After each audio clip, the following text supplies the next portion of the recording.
दोस्तों, महाभारत की कथा में कौरवों के मामा शकुनी को एक महान चालबाज के रूप में जाना जाता है। वो छल, कपट और साजिशों का ऐसा मास्टरमाइंड था जिसने अपनी बुद्धि का उपयोग विनाश के लिए किया। पांडवों को समाप्त करने के लिए उसने हर संभव चाल चली, कभी छल से, कभी षड्यंत्र से, तो कभी दुर्योधन की महत्वाकांक्षा को भड़काकर लाक्षागृह की साजिश हो या द्यूत सभा का कुचक्र, हर मोड़ पर शकुनी की चालाकी साफ दिखाई देती है। दोस्तों, महाभारत सिर्फ पांडवों और कौरवों की कहानी नहीं है, बल्कि ये शकुनी जैसे पात्रों की कहानी भी है, जो हमें ये सोचने पर मजबूर करती है कि अगर कोई बहुत चालाक हो लेकिन सही और गलत का फर्क न जानता हो तो उसकी चालाकी सबसे बड़ा विनाशक बन जाती है। और महाभारत हमें यह भी सिखाती है कि जो व्यक्ति दूसरों के लिए गड्ढा खोदता है, अंत में वही उस गड्ढे में गिरता है। और शकुनी का अंत इसी सत्य का सबसे बड़ा उदाहरण है। तो चलिए दोस्तों, वीडियो शुरू करते हैं। महाभारत का युद्ध खत्म हो चुका था। कुरुक्षेत्र का मैदान खून से लाल था। चारों ओर दुख, दर्द और सन्नाटा था। कौरव हार चुके थे और पांडव जीत गए थे। लेकिन इसी युद्ध के बीच एक और कहानी चल रही थी। शकुनी की कहानी। शकुनी गांधार देश के राजा थे और गांधारी के भाई होने के कारण वे कौरवों के मामा थे। लेकिन हस्तिनापुर के लोग उन्हें निर्दयी और बहुत चालाक कहते थे। लेकिन सच ये है कि शकुनी ऐसे हालातों में पले बढ़े थे जहां उन्हें बचपन से ही अपमान और तिरस्कार का सामना करना पड़ा। कौरवों के घर में रहते हुए भी शकुनी हमेशा सम्मान और पहचान की तलाश में रहे। उनकी हर चाल और साजिश बदले की भावना से भरी हुई थी, क्योंकि उन्हें बचपन में कभी सच्चा प्यार और सम्मान नहीं मिला था। इसी अपमान और तिरस्कार ने उनकी सोच को गहरा असर दिया और उन्हें धोखे और चालाकी की दुनिया में ढाल दिया। उनकी हर योजना इतनी सूक्ष्म और खतरनाक होती थी कि कभी कभी किसी को यह समझ ही नहीं आता था कि उसे धोखा दिया जा रहा है। इस तरह शकुनी ने अपनी कौशल, अनुभव और चतुराई से महाभारत की कहानी में ऐसा हिस्सा लिखा जिसने कौरवों का नाश कर दिया। युद्ध के बाद जब भीम शकुनी की ओर मारने के लिए बढ़े तो शकुनी समझ गए कि अब उनका अंत करीब है। फिर भी वे मुस्कुराए और बोले, मैंने जो किया है उसका फल आज मुझे मिल रहा है। अब मुझे मौत का डर नहीं है।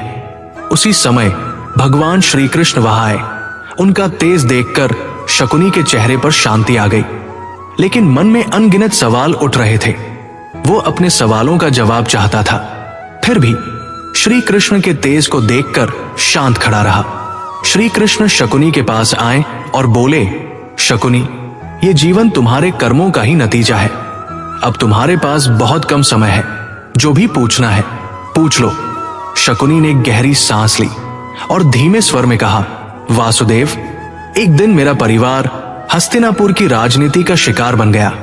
मेरी बहन गांधारी की शादी जबरदस्ती अंधे राजा धृतराष्ट्र से कर दी गई। मेरी आंखों के सामने मेरी बहन की आंखों पर पट्टी बांध दी गई और मेरे 100 भाई भूख से तड़प तड़प कर मर गए, क्योंकि उन्हें हस्तिनापुर ने बंदी बनाकर रखा था। उसी दिन मैंने प्रतिज्ञा ली थी कि मैं इस वंश को वही पीड़ा महसूस कराऊंगा जो हमने सहन की थी। जिस तरह मेरे भाई तड़प तड़प कर मरे, उसी तरह ये वंश भी तड़पेगा। इतना कहकर शकुनी कुछ पल के लिए मौन हो गया। फिर उसने धीमे स्वर में आगे बोला, वासुदेव, आज मैं मरने वाला हूं, लेकिन मुझे इस बात की खुशी है कि मेरा सपना सच हो गया। अब मेरा बलिदान व्यर्थ नहीं जाएगा।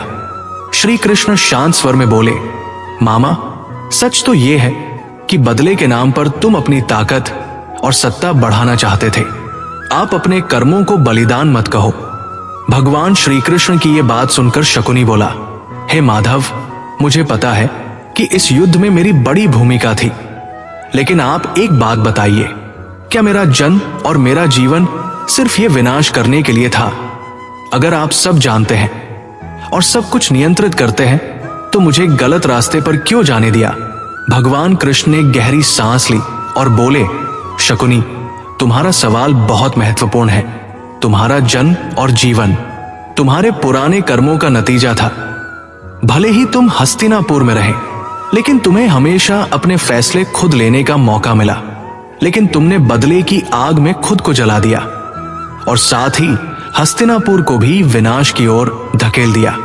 इतना कहकर श्री कृष्ण कुछ पल के लिए मौन हो गए, फिर धीरे से आगे बोले, शकुनी, मैंने तुम्हें गलत रास्ते पर नहीं भेजा। हर व्यक्ति अपने कर्मों का मालिक होता है।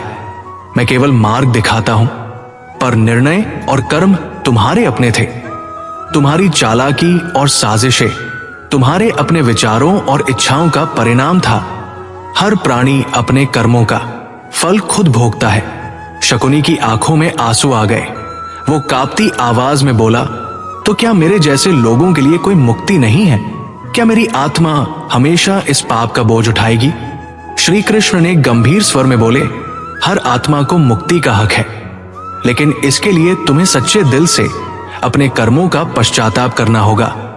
जीवन का मकसद सिर्फ बदला लेना नहीं है, बल्कि धर्म को समझना और निभाना है। तुमने ये समझने का मौका खो दिया। इतना कहकर श्री कृष्ण वहां से चले गए। दोस्तों, अब आपके लिए एक सवाल है। अगर इंसान अपने कर्मों का जिम्मेदार खुद होता है, तो वो गलती करने के बाद ईश्वर को दोष क्यों देता है? अपना जवाब हमें कमेंट बॉक्स में जरूर बताएं। और हां, अगर आप हमारे चैनल पर नए हैं तो अभी सब्सक्राइब कर दीजिए। वीडियो को लाइक और शेयर करना न भूलें। जय श्री कृष्ण।